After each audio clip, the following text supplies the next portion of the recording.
On February 26, 2020, a camper looking for firewood near Sunset Crater National Monument, outside Flagstaff, Arizona, spotted a body wearing a gray dress and white coat. Fingerprints soon showed this was 27-year-old Sasha Kraus. On January 18, 2020, Krause had disappeared from her small conservative Mennonite community in Farmington, New Mexico, more than 270 miles away. As a plain Mennonite, Krause's religious identity was evident in her simple dresses and covered hair. Her killer, Mark Gooch, was raised as a Mennonite, but says he felt like an outsider as a child and came to resent the Mennonite community. This apparently drove him to kidnap and murder a Mennonite woman he'd never met. Some Mennonite groups place varying levels of restrictions on the use of technology, such as televisions, computers, cars, and cell phones. As with many other specific practices, does vary from group to group, place to place, and at times family by family. Joe Springer, curator of the Mennonite Historical Library at Goshen College, tells AE True Crime, but Krause owned a cell phone and had it with her the night she went missing.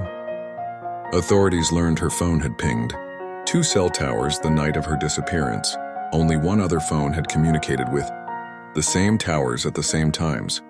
It belonged to Mark Gooch, a 21-year-old airman stationed at Luke Air Force Base in Phoenix, Arizona. Investigators also learned that in the early morning hours of January 19, Gooch's cell phone had been about a mile from where Krause's body was found in February 2020.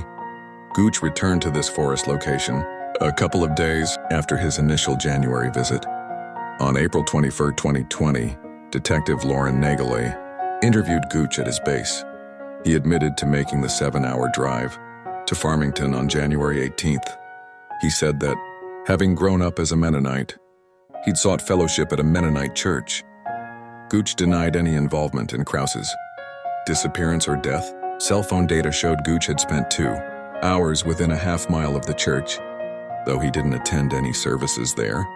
The time he gave for his return to base was hours earlier than the arrival time recorded. On Sunday, January 19, 2020, Gooch was arrested the day of his interview. Gooch was raised in a Mennonite family in Wisconsin. He attended a Mennonite school through 8th grade and later obtained a GED. He reportedly once told a friend he didn't want to live as a Mennonite. He said he felt like an outsider because his family wasn't born into the religion. Gooch's brother Samuel told authorities that Gooch held a grudge against the Mennonite. An autopsy revealed that Krause, whose wrists had been duct taped together,